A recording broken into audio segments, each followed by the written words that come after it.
Hello my dear aspirants. Today we have a news regarding the resignation of Karnataka's Chief Minister. So we want to understand what happens constitutionally when a sitting Chief Minister of a state resigns and how important is the Chief Minister's office for the state governance. Here as we see, the Chief Minister is the architect of the state's governance, right? So what are the constitutional foundations with respect to the Chief Minister's office in India? Article 164 is considered to be the most important article as it defines the duties of the Chief Minister with respect to the Council of Ministers as well as with respect to the Governor of a state. It simply states that the Governor shall appoint the Chief Minister of the state. How and when can that be done? The Constitution has largely remained silent upon this. On the other hand, we have Article 163, which is also an equally important article, which speaks about how the Chief Minister of a state shall be heading the State Council of Ministers and will aid and advise the Governor in his functions. Alright? Also equally important is the concept of collective responsibility. Here, if the Chief Minister resigns, then the entire government collapses immediately because all ministers, including the Chief Minister of a state, are collectively responsible to the state legislature. So the resignation of the Chief Minister automatically dissolves the entire government.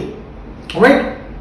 And when we speak about the Governor and the Chief Minister's relationship, Article 164 again speaks about the Governor being the head of the state, which is basically a nominal position, whereas the Chief Minister being the head of the government, which is a real position. Okay?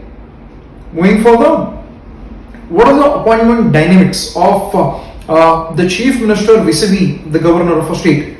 What is the Governor's role here? The Governor formally appoints the Chief Minister, typically who is the leader of the majority party or coalition in the Legislative Assembly.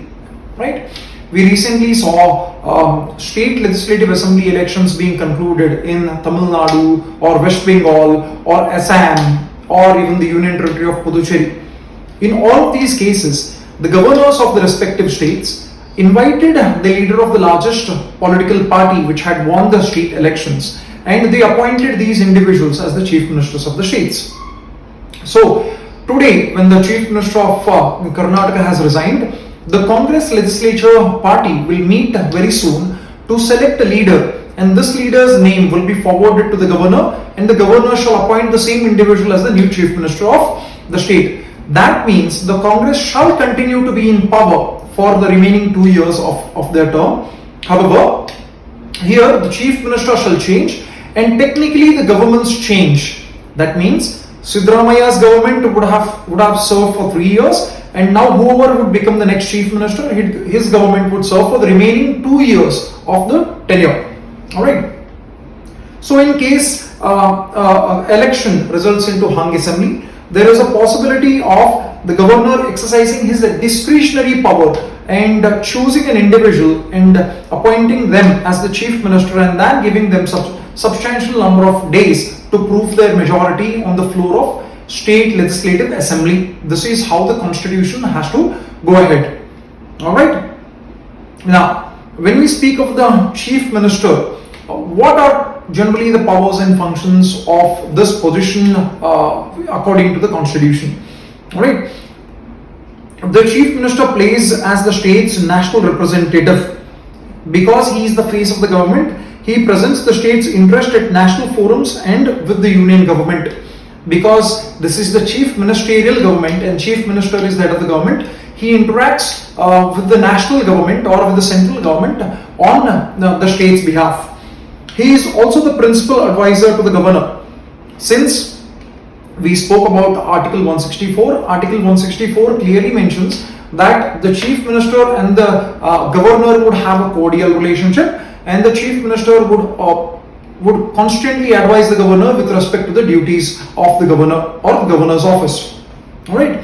And also equally important is he heads the State Council of Ministers, thereby allocating portfolios, he chairs various meetings, he coordinates state's policies. So being the head of the state, he is the one who is responsible to appoint, he is the one who primarily decides as to who would become his ministers, what portfolios get allocated to whom, and what tenure does these ministers serve under him. So all the responsibilities of managing the Council of Ministers lies with the Chief Minister of the state. How does the resignation protocols take place when a Chief Minister intends to resign from his position? He indeed submits his resignation to the governor or to other officials, as happened today, in the absence of the governor. Then the governor receives and reviews the resignation documents of the Chief Minister. Finally, if everything has been found well, then the governor accepts the resignation of the Chief Minister, and in case if there are elections scheduled nearby or close by, then the governor may intend to appoint the same person as the caretaker Chief Minister. He would request the same individual to continue for a few more days as the caretaker Chief Minister. With respect to the Chief Minister, the reality of the leadership lies with his cabinet management.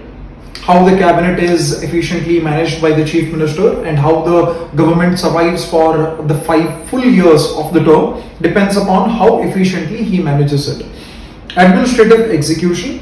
Because the Chief Minister is the face of the government, it is his responsibility to make sure that the administration is carried out with full efficiency and the execution happens thoroughly. And if it is a coalition government, then the Chief Minister also has to take care of multi-party governance. That means he has to navigate very thick or very clumsy political scenario, as we have recently seen in case of Tamil Nadu, when the government of TVK fell short of a few numbers and they had to stitch a coalition government by bringing smaller political parties together. So such instabilities do form or do augur whenever we see the numbers falling short. Alright, so these are all the aspects, constitutional mandates, provisions within the constitution with respect to the Chief Minister of a state whenever the Chief Minister resigns. Alright, this is for the day. I'll see you guys in the next video. Until then, bye bye.